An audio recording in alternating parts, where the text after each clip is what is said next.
சிவகங்கை மாவட்டம் தேவக்கோட்டை அருகே உள்ள கண்டதேவி ஸ்வர்ணமுர்த்தீஸ்வரர் தேர் திருவிழா நடைபெற்று வருகிறது.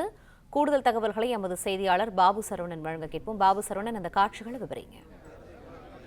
வணக்கம். சிவகங்கை மாவட்டம் தேவக்கோட்டை அருகே உள்ள கண்டதேவி ஸ்வர்ணமுர்த்தீஸ்வரர் ஆலயம் ராமாயண வரலாற்று சிறப்பு கொண்ட அந்த ஆலயம். இதுல இந்த ஆலயத்தில் ஆணி தேரோட்டம் பல நூற்றாண்டுகளாக நடைபெற்று வருகிறது. கடந்த சில ஆண்டுகளாக தேர் புதுப்பிக்கும் பணி நடைபெற்று வந்ததனால் தேரோட்டம் நடைபெறாமல் இருந்தது.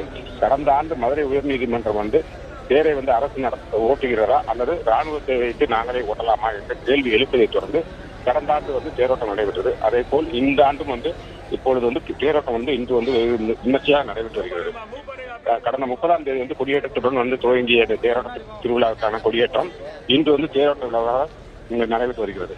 பெரிய தேரில் சொர்ணமூர்த்தீஸ்வரரும், சிறிய தேரில் பெரிய நாயகி அம்பலம் எழுந்தருளி தற்போது பக்தர்களுக்கு காட்சியளித்து வருகின்றனர். இந்த தேரோட்டத்தில் உஞ்சனை நாடு, தென்னிலை நாடு, செம்பொன்முறை நாடு, இரவுச்சேரி நாடு ஆகிய நாட்டுகளைச் சேர்ந்த ஊர் முக்கியஸ்தர்களும் நாட்டார்களும் அனைத்து சமுதாய மக்களும் பங்கேற்று தேர் திருவிழாவில் பங்கேற்று தேரை வடம் பிடித்து இழுத்து வருகின்றனர். கடந்த ஆண்டு போலவே இந்த ஆண்டும் தேரோட்டம் வெகு விமர்சையாக நடைபெற்று வருகிறது. காவல்துறையினர், வருவாய்த்துறையினர், தீயணைப்பு துறையினர், மருத்துவ குழுவினர் அனைத்து ஏற்பாடுகளும் தேரோட்டத்துக்காக செய்துள்ளனர். பாதுகாப்பு பணிக்காக 2000 காவல்துறையினர் இங்கு பிளே ஸ்டோர் மற்றும் ஆப் ஸ்டோரில் இருந்து பாலிமர் செயலியை QR கோடு மூலம் பதிவிறக்கம் செய்யுங்கள். செய்திகளை உடனுக்குடன் பெறுங்கள்.